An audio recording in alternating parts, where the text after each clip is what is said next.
আল্লাহ রাসূল স্পষ্ট বলেছেন, মানিশতারা সাওবান বিআশরাতি দিরহামা ওয়া ফীহি দিরহামুন হারামুন লাম ইয়াকবালিল্লাহু লাহু সালাতান মা দামা আলাইহি।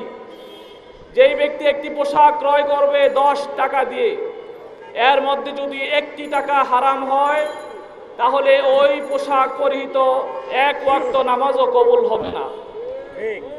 এই অবস্থাতে এদেশের আপামর জনতার ঈমান আকীদাকে হেফাজত করার জন্য, ইবাদতকে আল্লাহর দরবারে কবুলযোগ্য হিসাবে উপস্থাপন করার জন্য এদেশের ইসলাম প্রিয় একদল স্বপ্ন পাগল মানুষ, যারা ইসলামী অর্থনীতিকে রাষ্ট্রীয় এবং প্রাতিষ্ঠানিক রূপ দেওয়ার দীর্ঘদিন স্বপ্ন দেখছিল, এমন একদল স্বপ্ন পাগল মানুষ এর হাতে 1983 সালে ইসলামী ব্যাংক প্রতিষ্ঠিত হয়েছে, যেন এদেশের মানুষের আর্থিক লেনদেন সুদভিত্তিক ব্যবস্থা থেকে মুক্ত হয়ে মুনাফা ভিত্তিক ব্যাংকিং ব্যবস্থার মাধ্যমে করতে পারে, সেজন্য ইসলামী ব্যাংক প্রতিষ্ঠিত হয়েছিল। সংগ্রামী সাংবাদিক বন্ধুগণ, আপনারা জানেন কাদের হাতে ইসলামী ব্যাংক প্রতিষ্ঠিত হয়েছে। এদেশের মানুষ জানে কাদের হাতে ইসলামী ব্যাংক প্রতিষ্ঠিত হয়েছিল। তাদের কারো রাজনৈতিক পরিচয় ছিল, কারো রাজনৈতিক পরিচয় ছিল না, কিন্তু যারা ইসলামী ব্যাংক প্রতিষ্ঠিত করেছে তারা কারা এদেশের সকল মানুষ জানে। জানার পরেও এদেশের সব স্তরের মানুষ, সকল ধর্মের মানুষ, সকল রাজনৈতিক মতাদর্শের মানুষ ইসলামী ব্যাংকে একমাত্র আস্থা এবং বিশ্বাসের ঠিকানা হিসাবে তারা মেনে নিয়েছিল।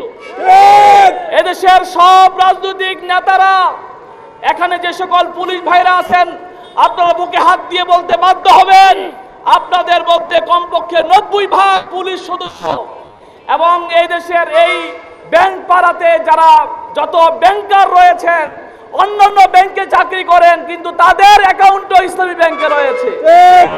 এদেশের সকল মানুষের আস্থা এবং বিশ্বাসের স্থান হয়ে গিয়েছিল ইসলামী ব্যাংক।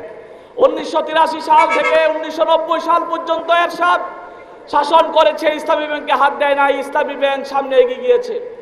1991 সাল থেকে 96 সাল পর্যন্ত বর্তমান প্রধানমন্ত্রী জনাব তারেক রহমানের মমতাময়ী মা, গণতন্ত্রের অতন্ত্র প্রহরী দেশনেত্রী মরহুম বেগম খালেদা জিয়ার নেতৃত্বে দেশ পরিচালিত হয়েছে। উনি ইসলামী ব্যাংকে সহযোগিতা করেছেন, ইসলামী ব্যাংকের প্রতি কোনো ধরনের অন্যায়ভাবে হাত প্রসারিত করেননি।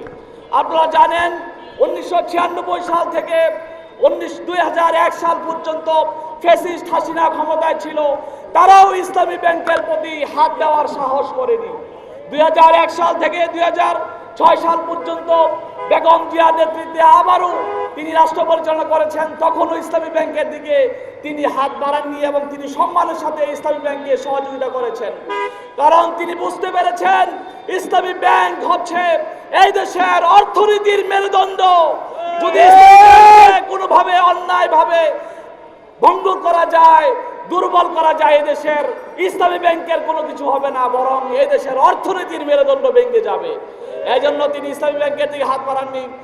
সেই মঈনুদ্দিন এবং ফখরুদ্দিন আমলের 2 বছর ইসলামী ব্যাংকের দিকে কেউ হাত বাড়ায়নি।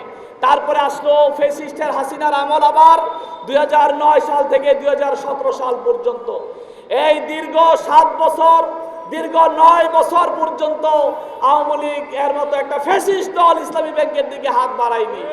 তারা সকল খাওয়া দাওয়া, সকল ব্যাংক খাওয়া শেষ করার পরে, সকল ব্যাংকে তলাবিহীন চুরি করার পরে, এরপরে যখন দেখেছে আর কোথাও খাওয়া নাই, তখন তারা ইসলামী ব্যাংকের দিকে শুকুনের মতো হাত বাড়িয়েছিল। সম্মানিত সাংবাদিক বন্ধুগণ, আপনারা জানেন ইসলামী ব্যাংক একটি স্পর্শকাতর জায়গা। এই ব্যাংকের সাথে এদেশের মুসলমানদের ভালোবাসার সম্পর্ক, ইমানের সম্পর্ক। এসালন গ্রুপের মাধ্যমে দূর থেকে ডিজিআইএফ এর মাধ্যমে ইসলামী ব্যাংকে দখল করার অপচেষ্টা করেছিল ফ্যাসিস্ট হাসিনার সরকার, এবং সেটা করেছিল এদেশের মানুষের আস্থা এবং ভরসার প্রতীক ভেঙে পড়ছিল ইসলামী ব্যাংক। অবশেষে 1,500 শহীদের রক্তের বিনিময়ে 2024 সালের 36 জুলাই যখন এদেশ পুনরায় স্বাধীনতা লাভ করলো, তখন ইসলামী ব্যাংক আবারও অনেকটা ইসলামী ব্যাংকের মায়ের হাতে ফিরে যাওয়ার অবস্থা, মায়ের কোলে ফিরে যাওয়ার অবস্থা তৈরি হয়েছিল।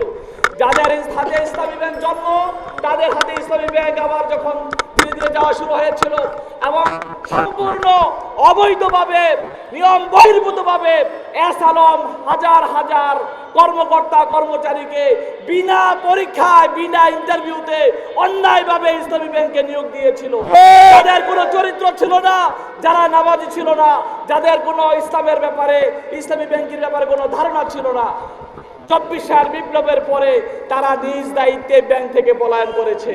সাংবাদিক বন্ধুগণ, আপনারা জানেন 24 বিপ্লবের পরে বাংলাদেশ ব্যাংক থেকে যারা পলায়ন করেছিল তাদের মধ্যে অন্যতম একজন হচ্ছে খুরশেদ আলম। খুরশেদ আলম সেদিন কেন পলায়ন করেছিল এদেশের মানুষ জানে, এদেশের মানুষ জানে।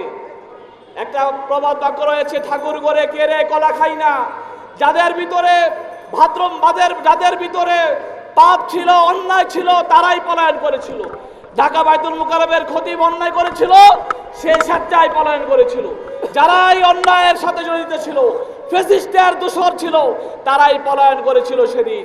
এমন একজন পলাতক ফ্যাসিস্টের দোসর খুরশেদ আলমকে বর্তমান সরকার এখন আবার নতুন করে ইসলামী ব্যাংকের মতো এমন একটি আস্থার জায়গায় এদেশের মানুষের আস্থাকে নষ্ট করার জন্য তারা আবার এখানে তাকে পদায়ন করার বা তাকে নিয়োগ দেওয়ার ষড়যন্ত্র করেছে এবং অবৈধভাবে নিয়োগ দিয়েছে। আমরা উলামায়ে কেরামের পক্ষ থেকে স্পষ্ট বলতে চাই, এমন একজন অনইসলামিক ব্যক্তি, নাম শুধু খুরশেদ আলম হলেই মুসলমান হওয়া যায় না। আমরা সকলে জানি, নাম দিয়ে যদি মুসলমান হওয়া যেত তাহলে নবী মুহাম্মদ সাল্লাল্লাহু আলাইহি সাল্লামকে যে পাথর মেরেছে তার নাম ছিল আব্দুল্লাহ, তাহলে সেই আব্দুল্লাহ কিন্তু মুসলমান নয়। আলী রাদিয়াল্লাহু আনহুকে যে হত্যা করেছিল তার নাম ছিল আব্দুল্লাহ, সেই আব্দুল্লাহ কিন্তু ইহুদি ছিল। এজন্য খুরশেদ আলম মুসলমানের নাম হলেই তিনি ইসলাম গ্রহণ করেন, এর আমরা বিশ্বাস করি না। কারণ তার ব্যক্তি জীবনের ব্যাপারে আমাদের জানা রয়েছে। তার স্ত্রীকে S Alam group gift loan দিয়েছিল 1 কোটি টাকা। সেই 1 কোটি টাকা খেলাপি হতে হতে বর্তমানে 3.5 কোটি টাকায় পরিণত হয়েছে। এখন পর্যন্ত সেই টাকা পরিশোধ করে নাই। যেই ব্যক্তি তার স্ত্রীর খেলাপি ঋণ পরিশোধ করতে পারেন না, তিনি কখনোই ইসলামী ব্যাংকের মধ্যে একটি আমানতদার ব্যাংকের গ্রাহকদের টাকা যদি কোনো লুটেরা নিয়ে যায়, সেই লুট করা টাকা ফিরে আনার সৎ সাহস তাদের থাকবে না।